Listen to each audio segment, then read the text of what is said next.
C'est sans doute une grande page de l'histoire du Tour qui s'est écrite hier au sommet de l'Izoard. Warren Barguil s'impose, lui-même incrédule, les deux index pointés vers le ciel en hommage à ses grands-parents.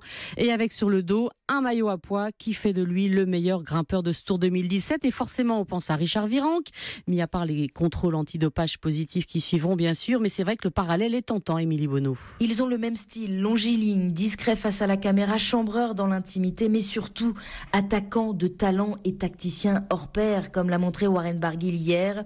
Le seul coureur parti au bon moment dans les pentes raides de l'Izoard pour aller remporter la plus belle victoire de sa jeune carrière, sous le regard plein d'admiration de celui qui était l'idole de son enfance, Richard Virenque. Il m'a fait chialer, donc j'étais plein d'émotions. Je me suis revu 12 ans en arrière dans ce que je pouvais faire de mieux dans le Tour de France. Où il m'a fait vraiment craquer, c'est quand il lève les doigts au ciel. C'était mon signe. Chaque course, j'avais un signe particulier avec les doigts censés en l'air comme ça. Je pense qu'il fait un tour fabuleux. Gagner au sommet de l'Izoard comme ça, c'est une montée mythique avec plein d'histoires. Et Richard Virenque donne déjà rendez-vous l'année prochaine à son héritier. Lui a terminé 7 fois avec le maillot à pois de meilleur grimpeur sur les Champs-Élysées. Pour son premier, il avait 25 ans. C'est exactement l'âge aujourd'hui de Warren Barguil. Pile poil, Émilie Bonneau. Aujourd'hui, place au sprinter avec la 19e étape en brun Salon de Provence. Chris Froome en jaune avec 23 secondes d'avance sur Romain Bardet et 29 sur le Colombien Uran avant le contre-la-montre de demain à Marseille. Et puis